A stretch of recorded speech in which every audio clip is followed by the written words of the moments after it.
Hello guys, good morning. তোমরা সকালে কেমন আছো? আশা করি তোমরা সবাই ভালো আছো, আর আমিও ভালো আছি। আর আজকে তোমাদের মাঝে নিয়ে এসেছি একটা বেগুনের খুব সুন্দর রেসিপি, আর সেটা হচ্ছে বেগুনের চটচটি। এটা ছোট মাছ দিয়েও করা যায়, আবার বড় মাছ দিয়েও করা যায়, তবে ছোট মাছ দিয়ে সবচেয়ে বেস্ট। আর বাড়িতে যেহেতু ছোট মাছ ছিল না, মাছের মাথা ছিল দুইটা, একটা লেস, তাই এটা দিয়ে আমি আজকে বেগুনের চটচটিটা করব। আর বেগুনের চটচটি খেতে কিন্তু খুব ভালো লাগে বন্ধুরা। এইভাবে একবার চটচটি করবেন। দিয়ে দিলাম রসুন বাটা, আদা বাটা, জিরে বাটা আর কাঁচা লঙ্কা। আর এখানে কিন্তু আমি তেলে দিচ্ছি না।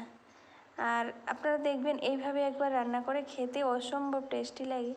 দিলাম হলুদ গুঁড়ো, লবণ পরিমাণ মতো দিব, দিয়ে আমি এটা ভালো করে মাখিয়ে একটু জল দিয়ে চাপিয়ে দেব। আর তোমরা কে কোথা থেকে আমার ভিডিওটা দেখছো প্লিজ কমেন্ট করবেন, সাবস্ক্রাইব করে দিবেন, আর আমার পাশে থাকবেন। আর আমিও তোমাদের পাশে থাকবো সব সময়।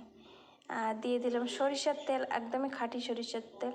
আমরা কোনো সয়াবিন তেল খাই না, জাস্ট সরিষার তেল খাই। আর সরিষার তেলের খুব উপকার আছে। আর সরিষার তেলের রান্না সবচেয়ে বেশি টেস্টি হয়। তাই জীবনে আর কতদিন বাঁচবো, তাই একটু টেস্টি খাবার খেয়ে বিদায় নিতে হবে, তাই না? তবে শরীরের দিকেও একটু মেনটেনে রাখতে হবে। আর এইভাবে এখন আমি সব পরিমাণ মতো দিয়ে দিলাম, দিয়ে মাখিয়ে নিব। জাস্ট অল্প একটু পানি দিয়ে এটাকে এখন ভালো করে সেদ্ধ করতে দিব। আর এইটা কিন্তু রুটির সঙ্গে যেমন টেস্ট, ভাতের সঙ্গে সেম টেস্ট। আর বেগুনের চটচটি খেতে খুব ভালো লাগে। যদি আপনাদের বাড়িতে বেগুন থাকে, কি বাজার থেকে বেগুন আনেন, তো ঝটপট এই রেসিপিটা বানিয়ে নেবেন। খেতে অসম্ভব টেস্ট, তবে আমি বলবো সবচেয়ে রুটির সঙ্গে এটা বেস্ট লাগে। আর পেঁয়াজ রসুন কিন্তু একটু বেশি পরিমাণে না দিলে ভালো লাগবে না। যত পেঁয়াজটা দিবেন, আর যদি পারেন একটা টমেটো যদি থাকতো আপনাদের বাড়িতে, টমেটো দিয়ে দিবেন।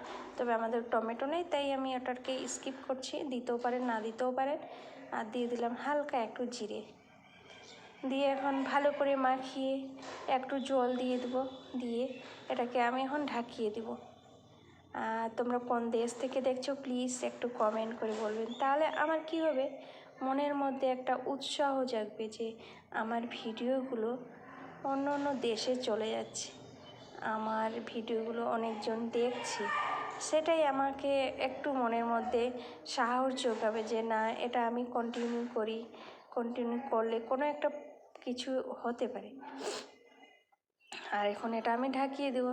আর দেখুন খুব সুন্দরভাবে আমার সেদ্ধও হয়ে গেছে। কিন্তু এখন একটু মাথাগুলো আর নাড়িয়ে চাড়িয়ে উল্টিয়ে দেবো। এটা মাছের লেজ, আর লেজগুলো মাথা সব ভেঙে দেবো। তাহলে কী হবে, আদো আদো ভাব থাকবে, আর খেতেও খুব অসম্ভব টেস্টি। এইভাবে বেগুনের চটচটিটা বানিয়ে নেবেন, খেতে খুবই ভালো লাগে বন্ধুরা। আমি বলছি তাই না, আপনারা বলতে পারেন তোমাকে তো সবই ভালো লাগে, তবে না, বেগুনের চটচটি আমরা যেরকম মাছের চটচটি খাই না, সেম বেগুনের চটচটি এইভাবেই করবেন, মাছ দিয়ে, ছোট মাছ দিয়ে, তাহলে খেতে আরও ভালো লাগবে। আর আমার সেদ্ধও হয়ে গেছে খুব সুন্দরভাবে। জাস্ট অল্প একটু জলটা শুকিয়ে নিলে আমার রান্না কমপ্লিট হয়ে যাবে। আর দেখুন আমার জল শুকিয়ে গেছে, একদমই মাখো মাখো ভাব টেগুনগুলো। আর আমার তো একদমই জিভে জলেই চলে এসেছে, এত টেস্টি হবে মনে হচ্ছে। ঝাল ঝাল, রসুন